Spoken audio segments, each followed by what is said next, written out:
Welcome everyone to today's edition of the Two Saints Show with myself, Mark C, and my co-host Mark H. Doing well, yep. Everything's groovy. Hope everybody's staying well and safe. Absolutely. And to remind everybody, in regards to the Two Saints Show, we've also got a Facebook page now which has our podcast on there, Two Saints Show on Facebook, where we're also uploading our podcast to there. We also have our own YouTube channel, the Two Saints Podcast Show on YouTube, which has regular podcasts from both of us. So obviously feel free to sign up to the YouTube channel, the Two Saints Podcast Show. And if you'd like a copy of the podcast sent to you directly, please message us on our Facebook page, Two Saints Show, and we can send a copy of the podcast directly to you. So how's your week been, Mark? Arduous, mate. Arduous, but yeah, we're getting there. We're getting there. Excellent. So coming up for you on today's show, we've actually got Saints news, followed by Project Restart and other football news, and lastly Saints transfer news. But we're going to kick things off to you today by playing a little disclaimer we have. Fiesta FM Southampton 95.0 FM. Disclaimer. The following program contains language, views and opinions that may be unsuitable for some listeners. This is not necessarily a view or judgment of Fiesta FM, its management, other hosts or advertisers. The show is for entertainment purpose only and is not intended to defame, insult or offend anybody in any shape or form whatsoever. Listeners are advised to exercise caution in their own environment when listening to the show. It's the Two Marks, C&H, on the Two Saints Show, Fiesta 95 FM. And we'll be getting right into things in a moment. We're just going to play another one of our lovely little jingles that we all know that everyone likes to listen to. The Two Saints Show here on Fiesta FM. Tune in every Thursday, 12 till 2 for informative football chat and great tunes. Saints news. The very first, we'll do what we normally do. We'll trawl through all the stories and then we'll come back to the ones we want to give a bit more credence to. Obviously, Kicking off with the first one, important information for ticket holders, Southampton Football Club. It's not 100% safe, but I'm optimistic. Southampton man confident in Premier League return. Danny Ings ready to play in Project Restart. Youngster leaves Southampton for another club. And that takes us up to the end of the first section of today's show. So, kicking things off, important information for season ticket holders from Southampton Football Club. Southampton Football Club would like to provide the following information to its ticket holders and hospitality guests. The club appreciates uncertainty of its supporters face at these times. It's extremely grateful for patience, understanding and commitment fans have shown while the 2019-20 campaign was put on hold. We'd like to advise our supporters of the following step. This relates to obviously match tickets and ticket refunds, etc., and all the other things that people have been waiting to hear about, Mark. So obviously all fans who've purchased tickets via the club will have their booking refunded directly. You do not need to contact us for that. That's individual match ticket purchases. For all card transactions, refunds will be made to the card used to purchase. Should the club encounter any issues, please be assured they will contact supporters directly via phone or email. Any fans who purchased with cash will be contacted by the club in the same way as above to discuss options. Due to the volume of transactions that must be processed, please allow 28 days for all refunds to be refunded, so that's up to 28 days. We'd appreciate if supporters could refrain from contacting us regarding refunds until after this point, in order to allow staff to process things as efficiently as possible for all fans. Hospitality match purchases. All hospitality match purchases for the remaining games in the 2019-20 season will be contacted personally by one of our account managers to process refunds. Season ticket holders, this is general admission and hospitality. Information for season ticket holders in relation to the final four matches of the 2019-20 season will be shared with our fans in detail in the week commencing June the 15th. There will be a number of options available, including carrying over the credit against the 2020-21 season ticket, a donation to the Work of Saints Foundation, or a direct refund. We look forward to sharing full details of our season ticket plans as we move forward together. For any urgent inquiries, please contact our ticket office via email at tickets@saintsfc.co.uk. So we finally got some news from the club as to what they're doing about the refunds, etc. Mark, what do you make of all that? I mean, all I would say from my own point of view is where we were quick out of the starting blocks in responding to the coronavirus pandemic and obviously what the players and the staff and the board members did in relation to different things and everything else, and that was great. In terms of how quick they've got this information out, they've probably been a bit middle of the road, to be fair, because, I mean, you know, other Premier League clubs are already given, you know, as we discussed, what was it, 2 weeks ago now?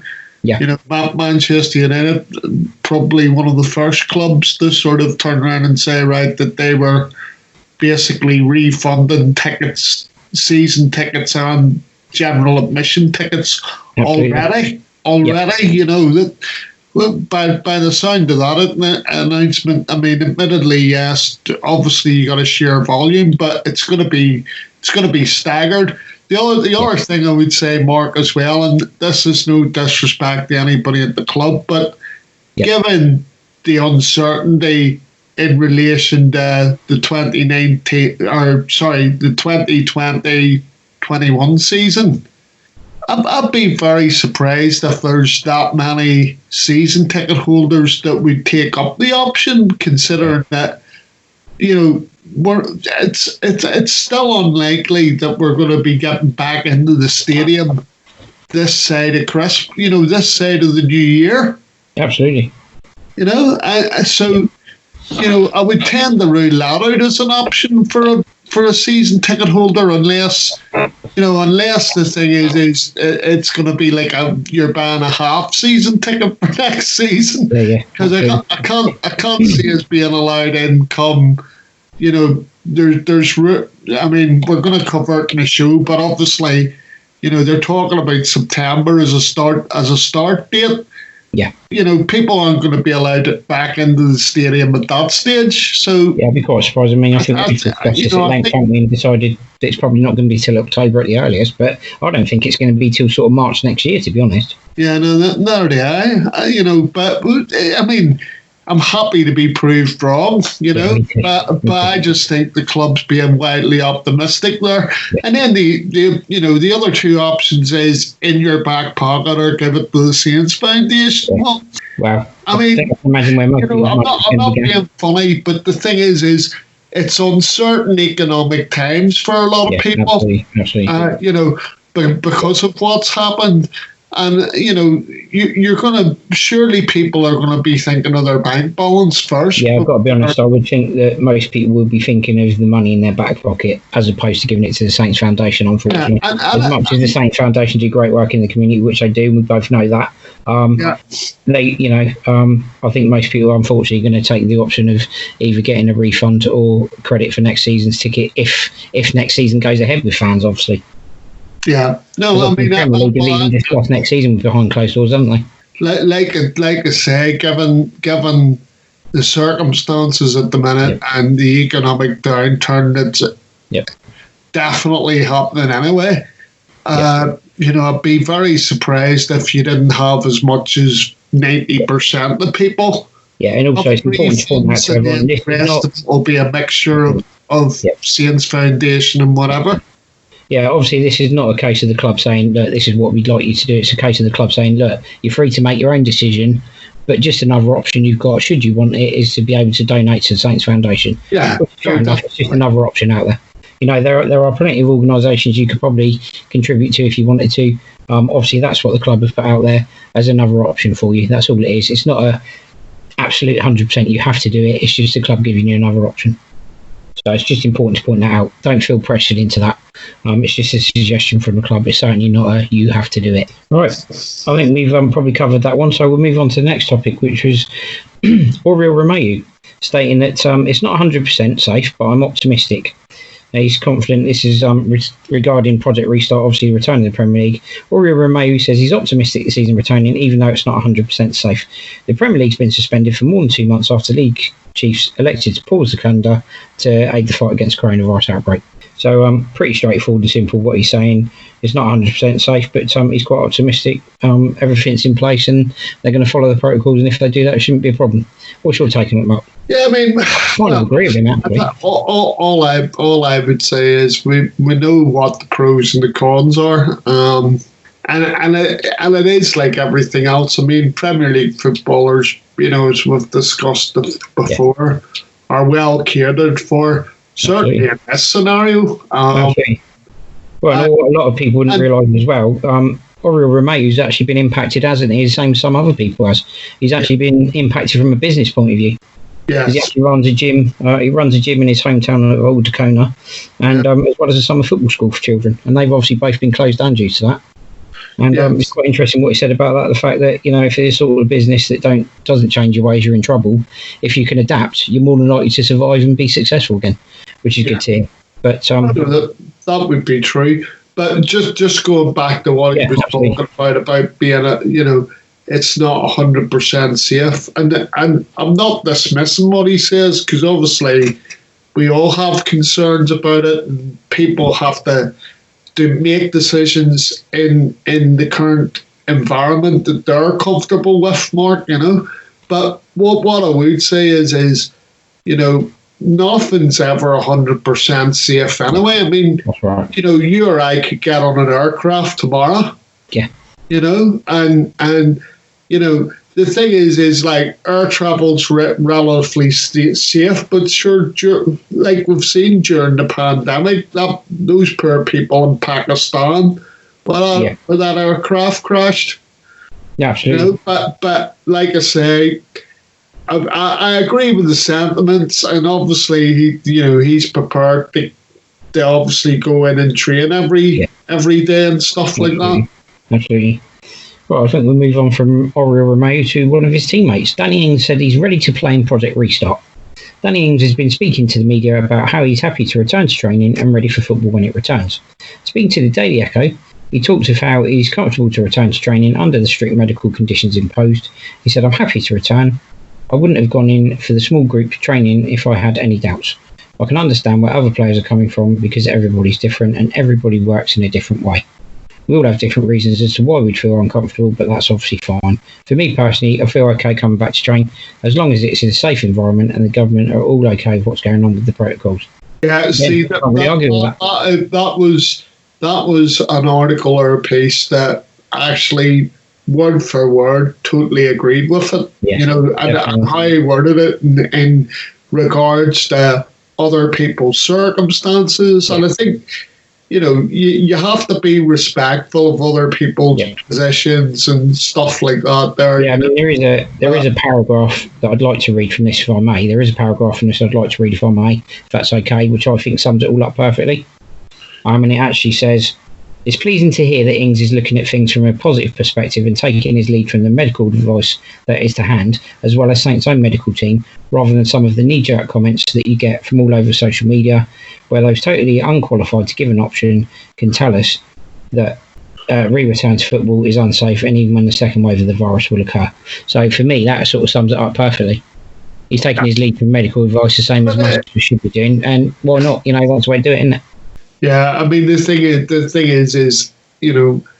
and this is no disrespect, but if you're a footballer, you're getting A1 treatment, and I mean, you wouldn't go and train unless you felt secure in your environment. There are other footballers that we've discussed before, because they have family members or whatever. They don't feel like they can, and that's fine. People have to make the choices, based on their own set of circumstances, as Danny's pointed out in that article. And I just thought it was a well considered and spoken piece by him, to be honest with you. It surprised me a bit, to be fair, but and the other thing to point out as well, if you compare what Troy Deeney said and what Danny Ings has said, they're kind of both on opposite sides of the coin, aren't they? But you can totally understand where they're both coming from. Oh yeah, because they give you both points of view. And this is what I'm saying. In this situation, it's all about respecting each other. And appreciating that people have different reasons for the stances that they take. Well, we're certainly hoping, as Saints fans, Danny, that you come back on the pitch and bang a few in and hopefully get the golden boot at the end of the season. For sure. For sure. News of a youngster who I thought, to be fair, when he joined Saints and when I first initially heard of him, I thought he was going to go on to great things at Southampton. Hasn't quite worked out for him, sadly. He's actually left Southampton now, and that is Cornelius Hansen. Left Southampton and completed a move to stay back on Monday. It's been confirmed by the Norwegian club's official website, and he signed a contract with Stuyback, or I can't even get the pronunciation right, until 2022. Sorry for the pronunciation, everyone. No, that's So fine. he's gone back to Norway. What I was going to say here, Mark, was Yeah. again, it's one of those ones that sort of he did arrive at the football club a bit like, one or two of the other foreign, players that we've had come in. Last summer, I think we had a Swiss lad and a French lad come in. Yeah. Well, Cornelius came in, I think it was about 2-3 summers ago now, and there was great fanfare whenever he kind of arrived, and I did see him play last season, funnily enough. Yeah, so he's with us for 3 years. In his first 2 years at the club, he was part of the under-18 side. Was then promoted to the under-23 side before the start of this season. This season, because I seen him play against Chelsea at the stadium September of last year. And he played then. One of the things that kind of did baffle me slightly was it because the club had sort of decided, that there was no chance that he was going to progress, or was it the case that there was a little bit of homesickness there? And he they may well have been, because I was just reading. Going by what the other club said, they've said he's a player we've seen a lot of times. He's a player with energy, speed, and skill, especially offensively. So he's an attacking midfielder, something we've been crying out for at Saints for a while. But again, he's one of these attacking midfielders that's coming up through the ranks, Mark, that just doesn't seem to fit. And we've got a few of them, haven't we? That's the worry. We've got a few youngsters coming through in attacking midfield roles that just don't seem to make the grade, unfortunately, for whatever reason. But the thing is I think you're going away on a different bent. My take on it is more, has he made the grade, or is it just a case of homesickness and he wants to go back to Norway? Well, just reading the actual article, and it says failed to make his way into the first team, and with his contract set to expire this summer, there are claims there's been no serious negotiations for an extension. Yeah, well, that tells you that the club was going to let the contract run out. Then, but and that's basically why he's gone back to Norway. But all I would say, like all players, good luck to him, and hopefully, his career will blossom for him in Norway, and he might get another move to another, club in Europe somewhere. Exactly. Well, let's hope so. Right, well, that brings us to the end of our first section. Every Thursday at midday to 2 p.m, join Mark C and Mark H for the Two Saints Show. Follow Southampton with pre-match previews and updates from St Mary. Right, welcome back, everybody. So before I move on to Project Restart, I'm just going to check my co-host for anything else he wanted to throw in before we move on to the next segment of our show today. Yes, so just so that Mark can prepare himself, listeners, right? Just to say that we do have extended Saints news, but obviously my co-host or my host has taken leave of his senses slightly, and he's having a bit of a senior citizen moment because he's meant to be reading out to you the Saints fixtures, obviously that have been rescheduled, and also he's going to be telling us about Matt Letizier's dream team and James Beattie's dream team. Yes, my apologies for that. I actually did get the information through a little bit late today, so I was a little bit unprepared on that one, which is totally on me, so I'll take that on the chin. I'll hold my hands up on that one. So I'll start with the lockdown team. So this was the isolation in, as they call it. And James Beattie was first up for this, and he was interviewed by Tom Deacon, who asked him what his isolation in lockdown team was. And Beattie came up with quite an interesting lineup. He also came up with some subs. So the team for James Beattie was in goal, Paul Jones, Wayne Bridge in defence, on the left of defence, and Klaus Lundvall on the right of defence. Matthew Letizia in a sort of midfield role, kind of a floating role, I guess, behind the main striker, which would have been Beattie himself. The subs bench was quite an interesting one. The subs bench consisted of Stuart Ripley, David Howells, Nicky Banger, Glenn Cockrell, Mark Blake, and the goalkeeper, reserve goalkeeper, was Wayne Shaw. So it was quite an interesting lineup from Beattie. What did you make of that one, Mark? Well, I take it that it's basically players that they've played with that they're picking their Saints teams from, because, you know, no offence to Jonah, but would you have had him in there? Probably not, but I think Beats is. He said that he based his team on people he'd played with, but also those that he'd quite like to have a point with. I think, yeah. Oh, well, that explains Wayne Shaw being in there. Exactly. Absolutely. Yeah, he basically said of Wayne Shaw, Wayne pretty much just stands there most of the time, nothing gets past him. Certainly not a pie, that's for sure. Yeah, exactly. Yeah, absolutely. So that was Beats' team. Some interesting subs there, I thought. David Howes, he actually alluded to the fact that David Howes obviously joined the club when Beattie did, but Beattie obviously when he signed was like 20 odd and Howes was like 30 odd. Yeah. But he kind of took him under his wing. He was at the hotel, the Hilton Hotel when he signed. So that's how they met. Yeah, no, I know that. He was on the Total Saints podcast a couple of weeks ago, and he did mention it, because obviously James could have had a successful sporting career as a swimmer, but he chose football instead. That would be a good decision from Saints' point of view. Exactly. So, and like you say, I mean, when he came down here and he signed, apparently David Howes signed on the same day, and as you say, he looked after him really for the first couple of seasons. Absolutely. So we move on to Matt's team now. This is quite an interesting one. So obviously Letizia got in Beattie's team, which is an interesting one. And Matt's team was Tim Flowers in goal, Franny Benali in defence, slightly different lineup for Matt and a slightly different way of doing it.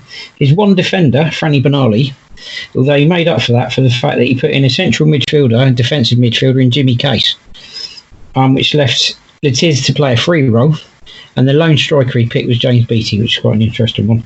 No subs for Matt, but obviously he said Franny Benali, they've been friends for 36 odd years. Tim Flowers, he says, great in the dressing room, great laugh, good on a night out. He said, and whenever I get the opportunity to talk to Tim about that Blackburn goal and rub it in a little bit more because it's annoyed him for years, all the better. So, Matt's what about his choices on the bench, Mark? He didn't have a bench. He didn't have a bench. So James Beattie had a full-on bench, right, with this five-a-side team, right? Matt Letiz just picked 5 players, pretty much, right, and didn't pick a bench. Fair enough. Although Matt did allude to the fact that Franny Benali doesn't drink, so Franny would probably have to have a pint of lemon and lime or something healthy. I mean, obviously, he admits he's quite sickened by how healthy Franny Benali actually is and how fit he is. And yeah, it was quite interesting. And Beattie obviously alluded to the fact that Letizier's favourite beverage isn't a Kingfisher, it's a Malibu and Coke, but he likes to have a pint of it. So, it's strange. But mind you, I suppose it's a bit like, you know, when you go into a pub, some people order a beer and then and a chaser on the side. You know, a chaser would be a spirit normally. So, yeah. So, bit of fun there. So moving on from there, the important news everyone's been dying to hear. Obviously, it was announced that the Premier League's going to resume on the 17th of June. And we've actually got a breakdown of the Saints fixtures. So if Mark's happy to go ahead and do the fixtures now, I'll go ahead and read them out for you. Yep. Beginning on the 20th of June with Saints v Norwich. We then move on 7 days later to June the 27th, which is Saints v Arsenal. Then 3 days later from that, Watford versus Saints. And that brings to the end of June fixtures. Then we start in July's fixtures, and the very first fixture is Saints v Man City on the 4th of July. American Independence Day, obviously, everyone will know. July the 7th, Everton versus Saints. July the 11th, Man United versus Saints. July the 14th, Saints versus Brighton. July the 18th, AFC Bournemouth versus Saints. And July the 25th, Saints versus Sheffield United. So they're certainly packing them in, Mark, aren't they? The fixtures but as we sort of were led to believe, they're keen to have everything wrapped up by the 1st of August. Yeah. You know? And obviously, they've also announced the FA Cup is to follow on from that, isn't it? Yes. Which, interesting one. But there we go. So that's obviously the Saints news wrapped up for today. Well done, Mark, for getting there in the end. Well, we'll make these errors sometimes. Right, moving on from there. So the very first topic we've got for you is Project Restart. Is La Liga Cup regime with Betis versus Sevilla behind closed doors, which is a derby, obviously, on the 11th of June. Your take on that, Mark? Over to you. Yeah, I mean, the thing is I've noticed that they're always keen to have a fairly big fixture as the curtain raiser for these leagues. Germany, obviously, here they've gone for a fairly big fixture to kick off with, and the one in Spain here, obviously it's a local derby, Real Betis.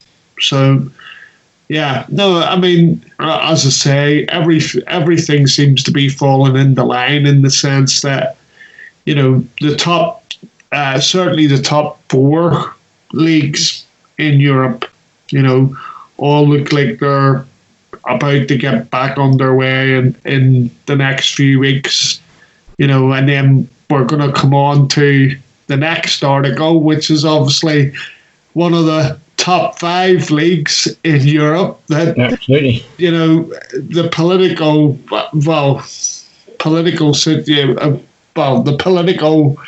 masters, let's say, the Prime Minister of the country has asked for a decision to be reversed. But over to you, Mark, anyway. Yeah, so it is League One in France. The Lyon president calls on the French Prime Minister to reconsider termination of the season. So Jean-Michel Aulas has called on French authorities to reconsider their decision to end the football season early. On 28th of April, it's announced League One and League Two seasons would not resume because of the coronavirus pandemic. In a letter to France's Prime Minister and Sports Minister, Aulas said French football would face an unprecedented economic and social crisis. Lyon was 7th when the season was ended, so missed European qualification. League One is the only one of the big 5 European leagues to have ended its season, with the Bundesliga having resumed and top flights in Spain, Italy and England hoping for June restarts, which we obviously know is happening now with England. The Dutch and Belgian leagues have also been terminated. Bundesliga resumed on the 16th of May. Spain will resume their matches on the 8th of June. Italy, Russia and Portugal have resumed collective training, and England's working on a resumption from 17th of June that we well know of, he said. How can France not be downgraded very quickly and see its professional football devalued? The French government is expected to announce an easing of restrictions in the country on the 2nd of June. Many developments and hopes are expected on this date so that France can gradually regain a good dynamic, added Aulas. Could we imagine that 2nd of June is also a great opportunity to rectify mistakes concerning French football and allow, with a health protocol used somewhere, a gradual resumption of training, and why not a resumption of the season over the months of July or August? Last week, Lyon were one of 3 clubs alongside the relegated Amiens and Toulouse to have appeals against ending the League One season early rejected. That sums up pretty much the politics in the situation with Lyon and League One, Mark. I mean, it would appear that, but like I said before, it would appear that they probably did jump the gun and closing the league down. But then, like I said earlier in the show, people and authorities, need to make decisions that they're comfortable with. And, probably at the time, I would have probably said that France had made the right decision, because you don't know. The problem is we don't kind of know what's around the corner. Yeah, I'd agree with that. At the moment, so yeah, but it's definitely one of those in terms of the economics. I mean, I don't know what sort of monies there are in French football, but obviously, it's behind, because it's behind closed doors and all the rest of it. I mean. They're still even talking about the fact that Premier League clubs and everything else, they're going to still have to pay back the broadcasters 340 million quid. Yep. So interesting to see where that's going to come from. Maybe the shareholders of the Premier League could fork out for once, because I'd imagine they're making a good dividend every season, Mark, you know what I mean? Absolutely. And I didn't even know there was such a thing as Premier League shareholders. There you go. Yeah, neither did I. But speaking of financial impacts and stuff like that, which brings us very nicely on to the next topic. Good link there, Mark. Financial restrictions, etc., and financial impacts. English football's pyramid will be destroyed unless the game starts to plan for the financial impacts of COVID-19 beyond the 2019-20 season, according to Huddersfield owner Phil Hodgkinson. He thinks as many as 50 or 60 clubs could go bust. He says he's looking at worst case scenario. the thing is Mr. Hudson's quite, he's quite an interesting bloke, because obviously he's been in charge or chairman of non-league football club before. Obviously he came in and he's taken over at Huddersfield. So you would have thought well placed to sort of give an opinion, certainly opinion economically on the state of play for football clubs. But definitely, it's just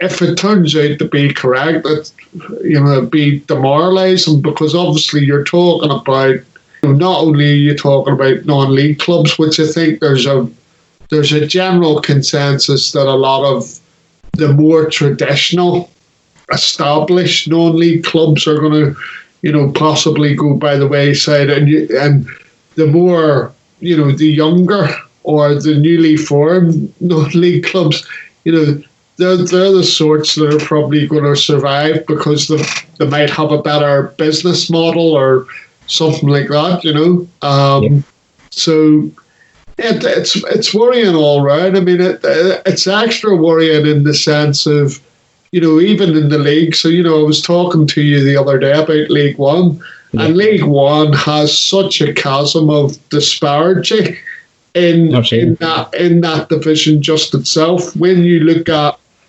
you've got the Portsmouths, the Ipswich Towns, the Sunderlands, and those are the people that are sort of trying to drive everything forward in terms of, getting, say, League One's restarted again, all the vested interest. And then on the flip side of that, in League One, you've got clubs like Tranmere Rovers and, AFC Wimbledon, who were both non-league clubs up until recently, and they've come back. In Tranmere's case, they've come back into the league.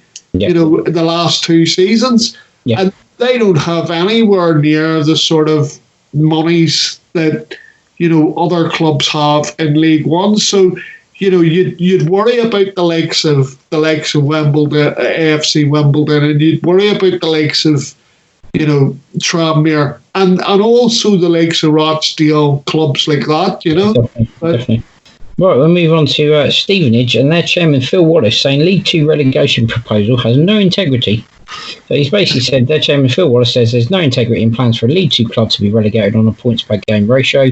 The EFL's recommended framework would see promotion and relegation still happen between their divisions if they're ended because of the virus. League Two clubs have unanimously indicated their desire to cancel the remainder of the campaign.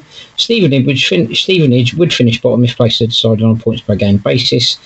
Wallace said, I don't see any integrity in arbitrarily forcing relegation on any club that has every reasonable chance of avoiding it by playing, but is denied the opportunity to do so.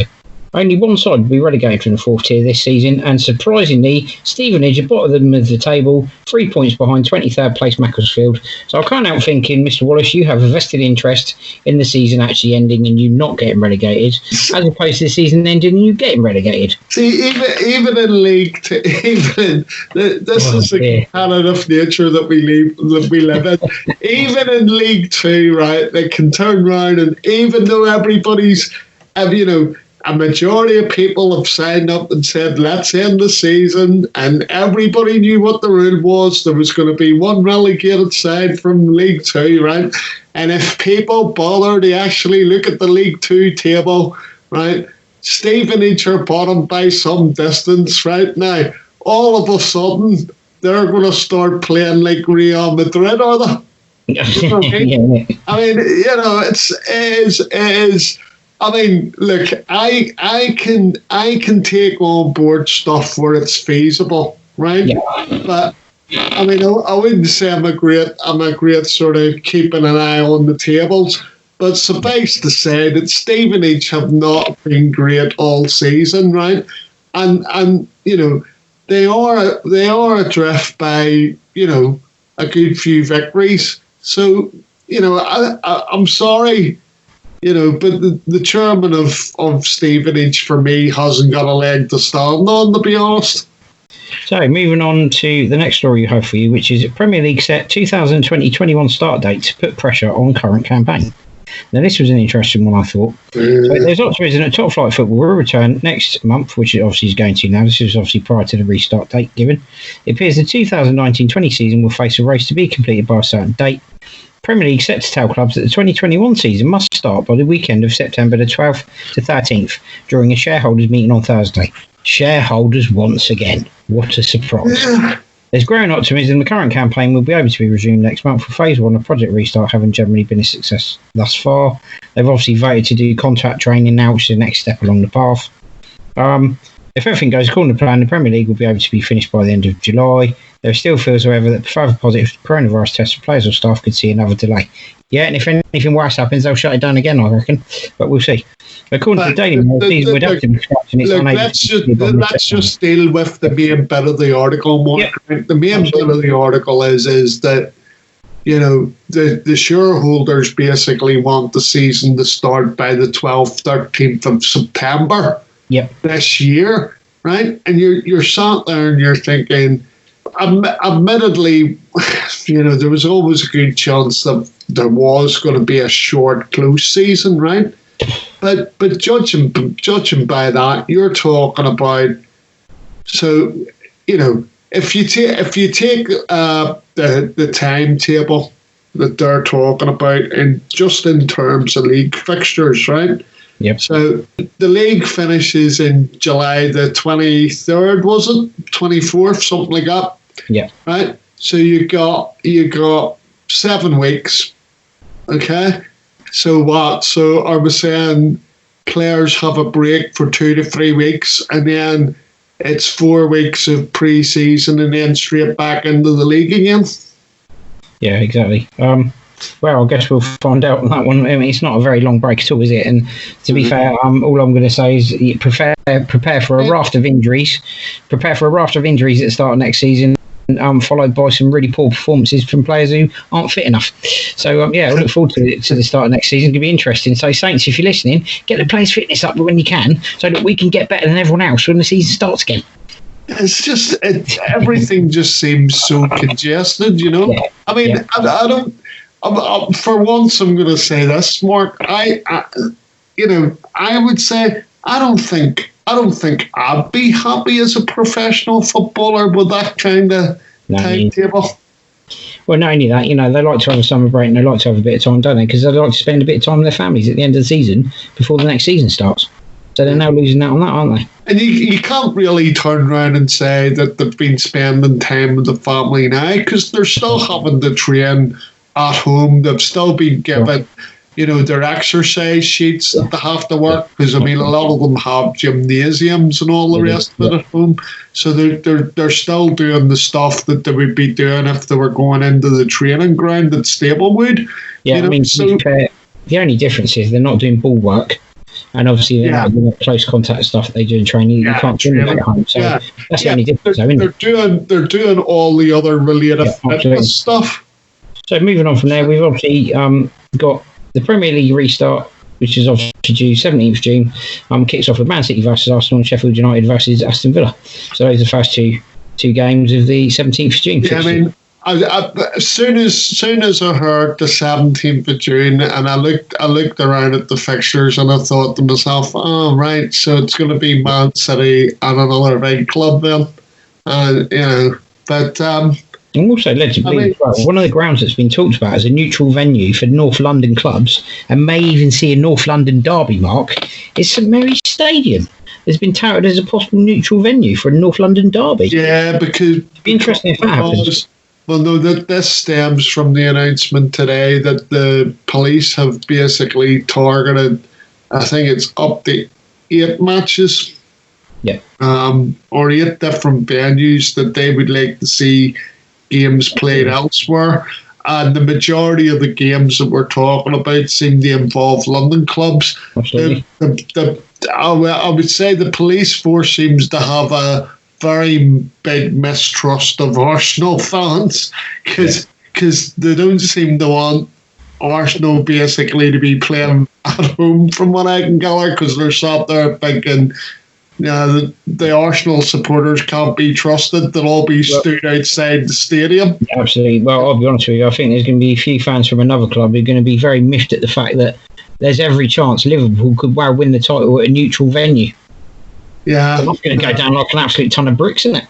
No, but I mean, I think the majority of decent people that understand the situation, it is what it is. But even I would concede that you're always going to get one or two numpties within that. But let's hope that it is just one or two numpties, and nobody, no self-respected football fan, whatever team he supports in the Premier League anyway, has any ideas about going down to any stadiums whenever they're playing wherever.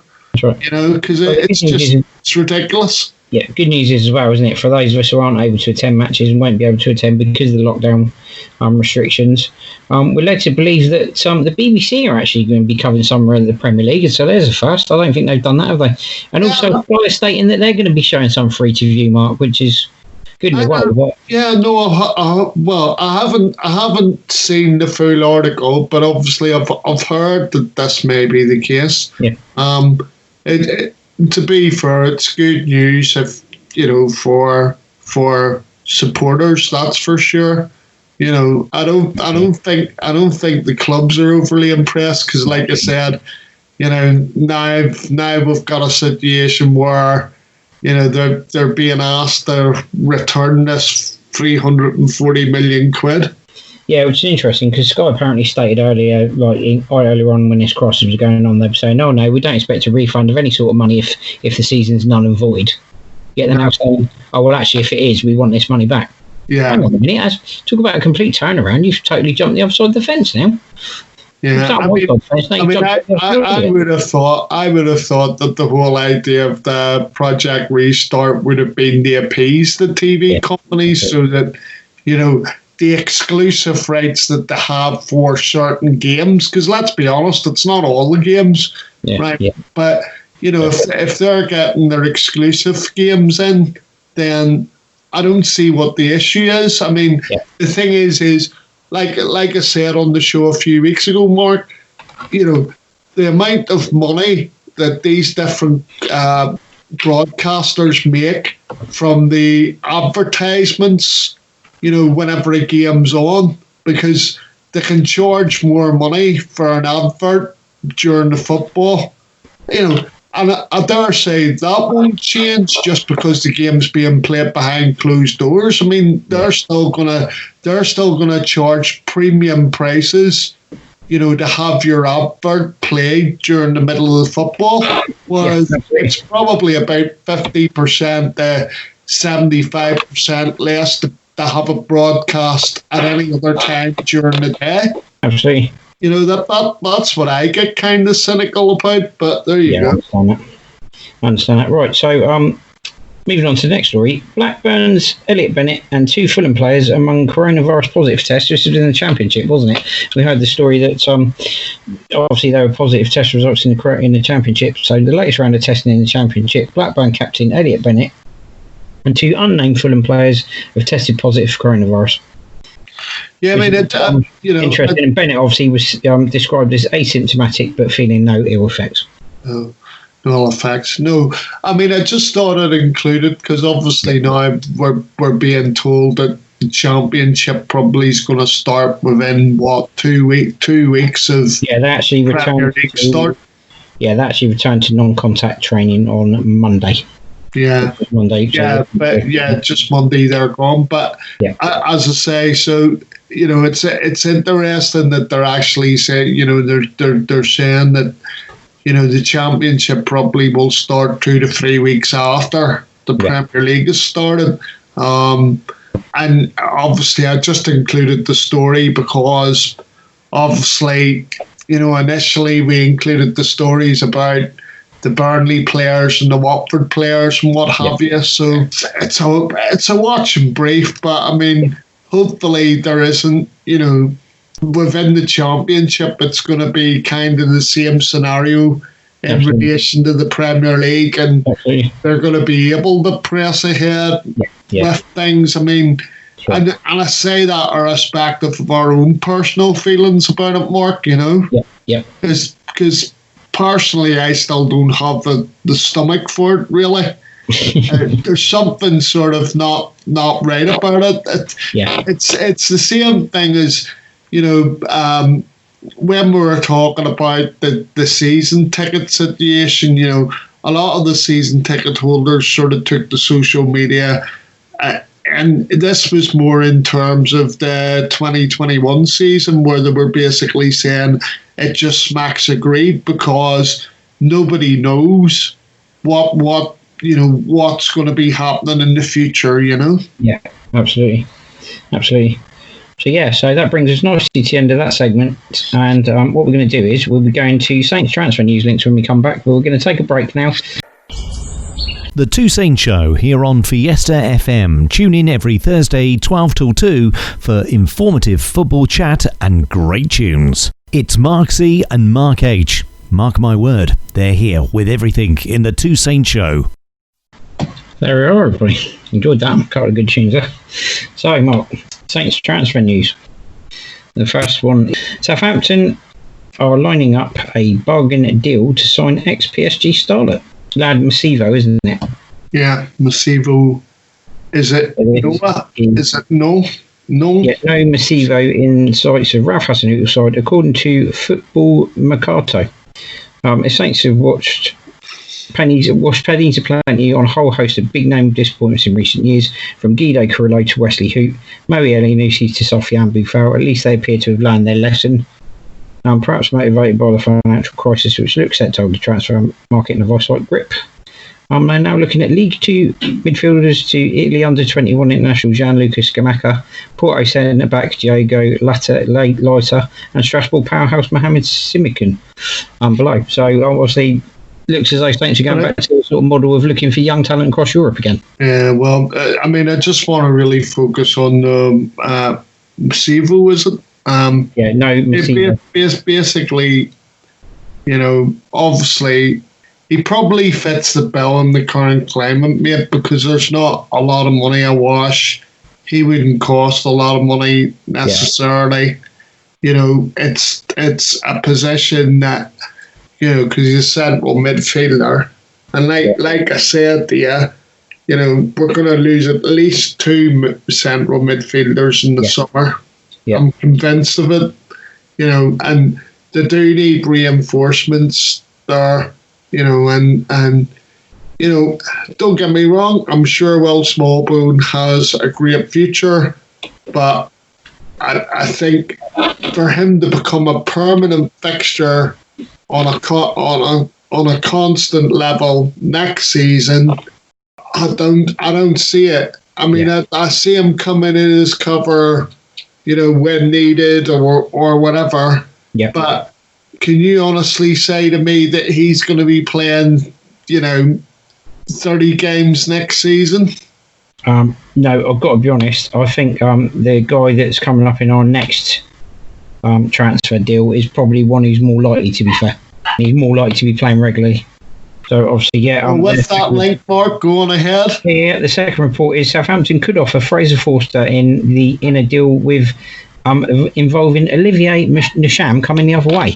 So this is basically, according to Scottish Sun, Southampton are plotting a deal for Celtic midfielder Olivier Ntcham and may include Fraser Forster in their offer. So it'd be a good way of getting a player that Saints probably want and need in the position they're probably looking at, given that Højbjerg we think is going to go anyway.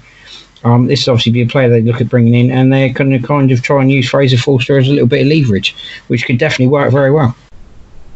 It could work out well. It would work well in our favour, Mark. The only sort of negative that I can see is, you know, Ntcham's 22 years of age. Yeah. Right? Fraser's 30, 31. Yeah. And I just sit there and I think to myself, you know, if Ntcham was to come to Saints, I would expect that there need to be a little bit of a cash adjustment. See, I'm not so sure because there is a way around it though. What I would do is I'd probably throw El Sanusi in there, right? No, and then Celtic would probably have to pay us about £2 million, £3 million as well as Nejam. I don't think he's going to be offered up as part of the deal as well. Now, I think part of the reason for that is Nesham's alleged wages per week with Celtic are apparently $35,000 a week, which right now isn't ideal for Celtic, hence their stance. Now, the thing is, you and I both know the average wage at Southampton is $50,000 a week. Now, if they offer him that, he's likely to take it, isn't he?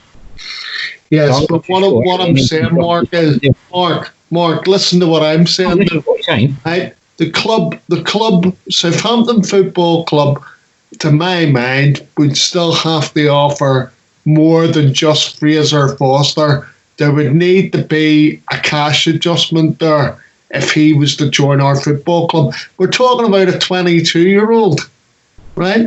I'm not saying we're not, I get the thing about goalkeepers, and Fraser has had a fantastic season up there, but I just think to myself, this lad's 22 years of age.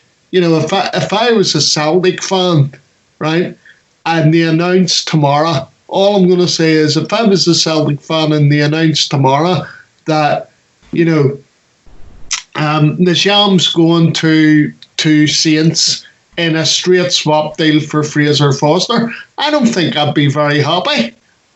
Well, I wouldn't be either, to be fair. But to be fair, what you've also got to balance that out with these sort of deals you may find will become popular during this window and may well be popular this window due to the financial implications of the coronavirus. Yeah, and you have to accept whether you're a Celtic fan or you're not a Celtic fan, Saints fan, whatever, whether you're happy or not happy, these sorts of deals are likely to happen based on the financial implications of the pandemic. So Mark, it doesn't matter. Based on the fact that it's a 22-year-old versus a 30-year-old, right? I would still say that there's going to be a cash adjustment. Not great loads of cash, but there's going to be a cash adjustment somewhere down the line. But my point is, people expecting this transfer window to be like a normal transfer window, it's not going to happen. The financial implications of the pandemic so far reaching, it's going to change the whole landscape. Mate, I agree with that, but the thing is a club's still going to sit there and they're going to look at what we get from the Højbjerg deal because, listeners, whether you like it or not, he's out the door in the summer, right?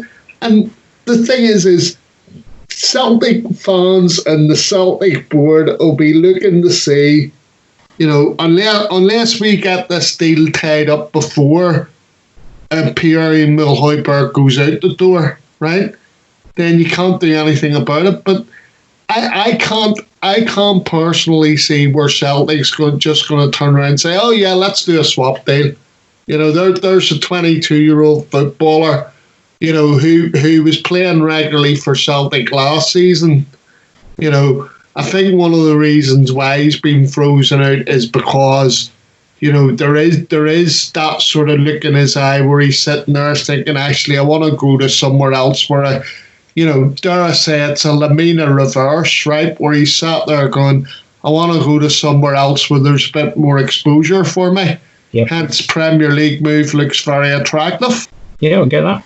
So talking of attractive or non-attractive, but talking about the fact that the landscape's changed and there may be more of these swap deals being looked at, etc. Spurs may offer $15 million value days who's gone rogue in part exchange for 24-year-old. So this is obviously linked to the fact that Tottenham, there are rumours that they're going to possibly have. We don't need to go over the article. Let's get down to it. And Pierre-Emile Højbjerg. You and I both feel there should be money involved in this one. Totally think there should.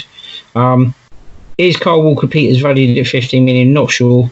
Also, the biggest issue is the fact that Tottenham have had issues in the fact that they're looking at doing this because Walker-Peters has basically had a bit of a Finny Val dig at Mourinho over the fact he was frozen out of Tottenham before he came to Saints, and obviously kind of held Mauricio Pochettino, but kind of had a bit of a dig at Mourinho, so he's not made himself any friends there really.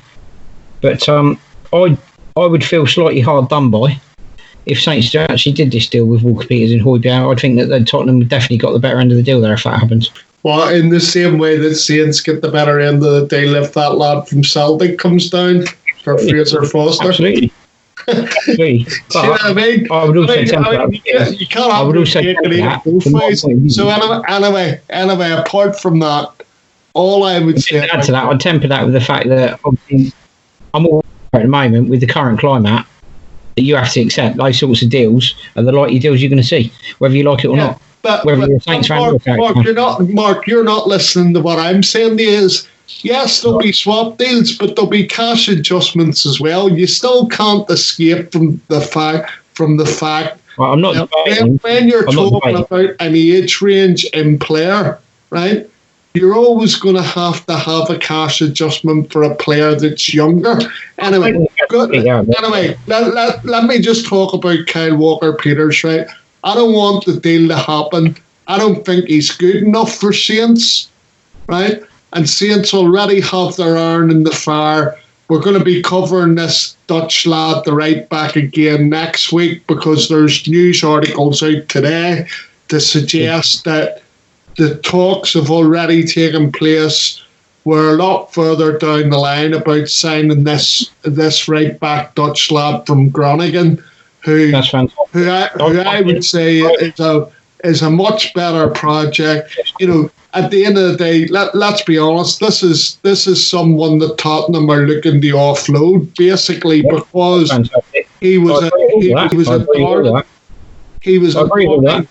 I agree with all of that. I've not at any point said that there won't be any kind of cash involved. I'm not saying there won't be. My simple take on it is, whether you're a Saints fan or a Celtic fan, these sorts of deals are likely to be the sort of deals you're going to see, whether you like it or not. That was my point. I'm not debating there'll be a cash injection of some sort either way, because there will be. It will have to be. You won't just get a straight swap because those sort of deals don't go through. Moving on to the next one. There's a report Wolves, Southampton and Watford are all competing for a 10 million bargain deal. Hang on. I just wanted to say one other thing about Walker-Peters, mate, right? The thing is that, you know, Tottenham are trying to get rid of him because he's not part of Mourinho's plans, right? He was a darling of a footballer when it came to Pochettino. Pochettino really rated him. Maybe if the Newcastle takeover does happen and it's rumoured that they want to line up Pochettino as their new boss, maybe there's a chance of him going to Newcastle then.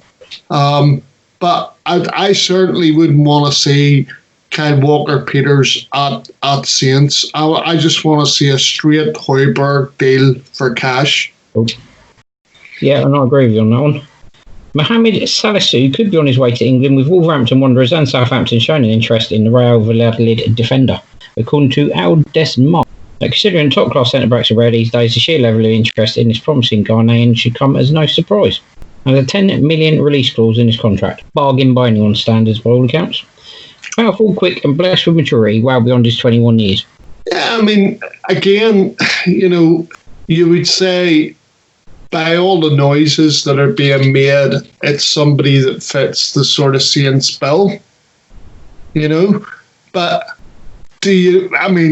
I wouldn't, from what I know, he would be someone obviously that we'd add a lot, especially in our defensive department where it's been lacking for the last 3 seasons. Yeah, absolutely. You know, and you would just hope that, you know, at some point in relation to centre backs, we're going to hit gold sooner rather than later.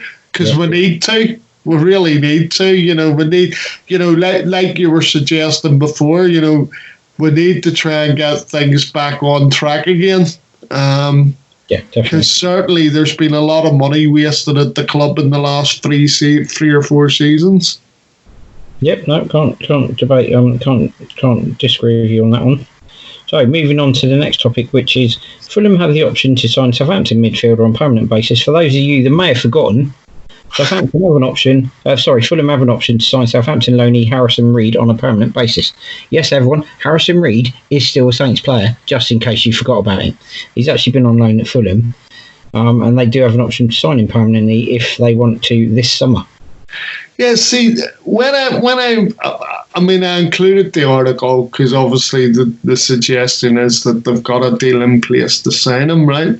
But when you actually read the article, Mark, there's no mention again, right? And I always worry whenever I see these links and I read it, and then I sit there and I think, thing is nobody's mentioned a fee for him.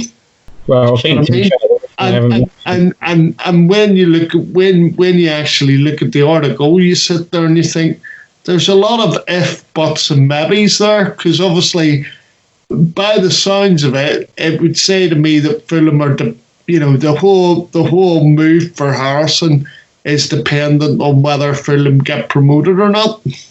I don't even think it's that. There's one part of the article that stands out for me, and it says it all.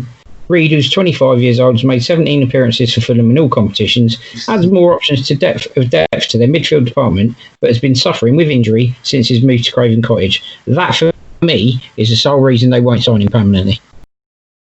Yeah, I mean, I have to be honest, when you've given out that stat about 17 appearances, that's not enough for me to warrant Fulham wanting to sign him on a permanent.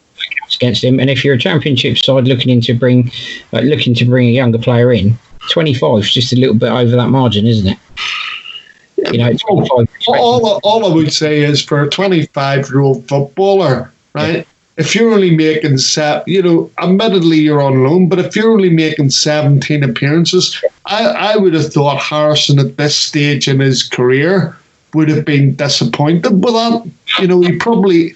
When they said, right, Harrison, we're shipping you off to Fulham, he probably thought to himself, well, I'm probably going to get loads more game time. I mean, I think it's a 46 game season, right, Mark? So what you've got to be looking to do, even as a lone player, is you got to be looking to at least play half of that. He hasn't even got anywhere near that for me. So I can't. Now that you've said that, I can't see Fulham signing him at all. Plus, as I say, there's no mention of a fee or anything there. Well, not only that, based on that as well, you'd look at Kyle Walker-Peters at Southampton and you'd say, look, he's played a couple of games for us. There's only 9 games of the season left. Even if he features in every one of those games, compare that to Harrison Reid's record at Fulham, you wouldn't sign either one of those players based on that number of appearances, would you? Tell me, they would have to be absolute dynamite, wouldn't they? I'm interested to know something from you, okay? I want to know, just on Kyle Walker-Peters, okay? There's nine games left of the season, okay? 9 games left of the season, and say he plays every game, right? I'm just saying theoretically he plays every game, so you've seen him in 10 or 11 games, whatever it is, right? And so do you think you can make a decision, right, do you make a decision based on those game appearances that you've seen him in? Or is it a case of you make a decision on that player based on what you've seen of him in training? So theoretically, I'm saying to you, okay, he could theoretically play 10 games for Saints this season, right? But he may not. So how do you make the judgment call? Do you make the judgment call based on his performances on the pitch for Saints, or do you base signing him potentially on what you've seen of him in training? I'm just interested to know. I mean, would a manager base it on training, or would he base it on what he's seen basically on the pitch? Well, long to explain where I'm at on it, and what my thinking is, and what my theory behind it would be, and how I would deal with it.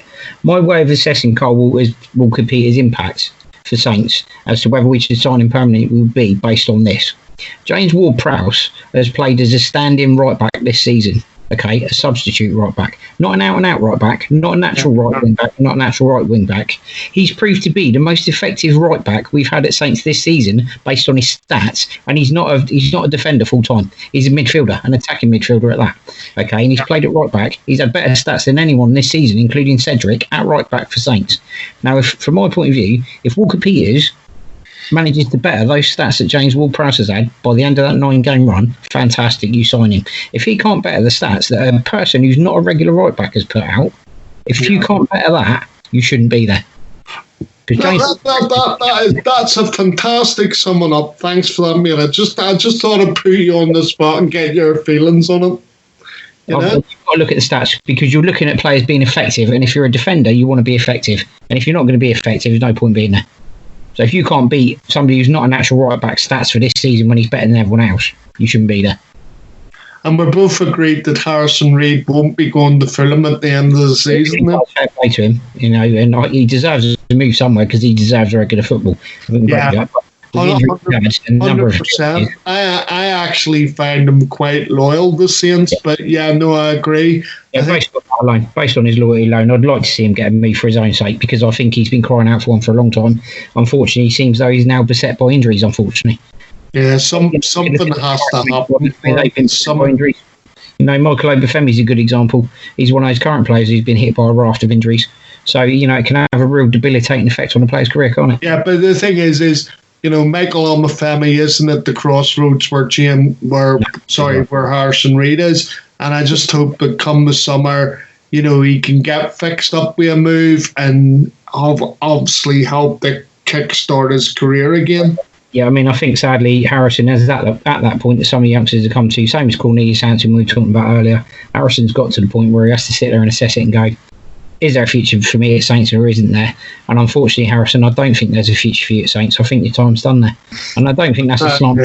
I think it's just a case of his face doesn't fit anymore, which is sad. I think we're all agreed on that, but he, as I say, will be disappointed personally that he hasn't made more than 17 appearances for Fulham this season, because obviously if he had more appearances under his belt, then a permanent move would have been likely for him. But now he's going to, now he faces an uncertain future like a lot of Saints players, to be honest. But there you go. Anyway. Yeah, absolutely. Well, that brings us to the end of today's Two Saints show. So that's been a pretty packed show and full of incident. It's a bit like the football, really, when that returns, probably, no doubt. Mate, you'll always get controversy here. So I'd just like to remind everyone, before we obviously leave you today, that we've obviously got our Facebook page, The Two Saints Show, which features our Two Saints podcast. That podcast is also available on our YouTube channel, The Two Saints Podcast Show. But if you'd like a copy of that podcast, you can contact us on our Facebook page, Two Saints Show on Facebook. Contact us directly and we can send you the podcast directly if that's what you would like. A reminder as well, if you do go onto the YouTube channel, you can obviously subscribe to it and you can see our latest podcast there. We're going to be putting those out once a week. That'll contain all the content we normally discuss on the show, minus the music which we're not unfortunately allowed to use. But talking of music, it's goodbye from me and it's goodbye from my co-host Mark, who will say his own goodbye to you. While he's doing goodbye everybody. Stay safe, stay well, look after each other, and thanks for taking the trouble to listen to Mark and I's rantings. Thanks very much. So it's goodbye from me, and goodbye from Mark H, and it's goodbye from the Two Saints. And we'll see you next week when we go marching in again.